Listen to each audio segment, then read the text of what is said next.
worried about my time, I'm going to tell you of one way that you can build self-confidence in others. We are coaches and educators. We are teachers. We are people who will create value in the world. And in doing that, we are critical by the nature of what we do. I am a coach. I want you to score a goal.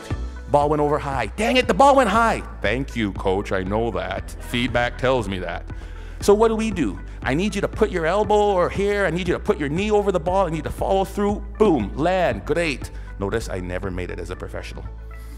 What can we do? We fix mistakes. When I'm fixing that mistake, Johnny, this is terrible. You need to bend your knee. You need to do this. What have I done to Johnny's self-confidence? Bend your knee. Think of this. Next thing you know, Johnny's crushed. Ignore what Johnny does wrong and find Bob or Sally or Frida over here. Great goal, Frida. I loved how you kept your knee low, you followed through, and you landed like this. Great job. Johnny, huh? Great. Johnny's not demoralized. His confidence isn't shot. And what I've done is I've built up Frida's. Imagine how we could change the way we parented kids. Instead of, get that glass off the counter, what's wrong with you? If we catch them while they're good. Great job. Great job. Thank you, Alice, for taking your glass to the counter. It sounds simple, but we forget about it. Or as educators, or somebody as a team, if we manage to praise the positive behavior that we wanted to reinforce. We forget it. It sounds so simple. Catch them when they're good. We forget it. It's simple. Here's what they did. There was a study in Kansas that did this. They did video, and we all do video, and we showed the video of them doing the run of the play. This goal happened because the basket wasn't protected. We didn't rotate here right.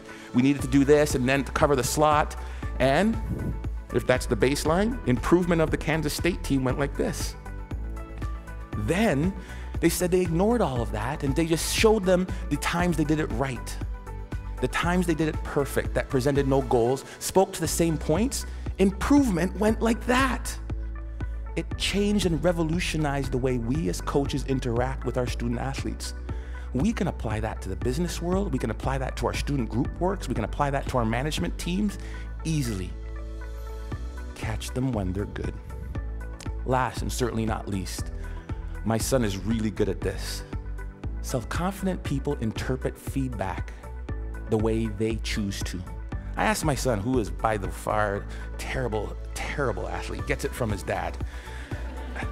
The games, they win 5-0. How was the game? Oh, great, I scored 3 goals, I got 2 assists. I'm like, I did not see him touch the puck.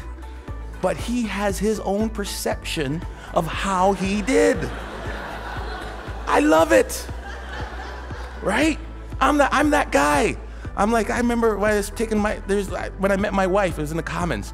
Polly, would you like to go to the movies? Ladies, dingle, dingle, dingle.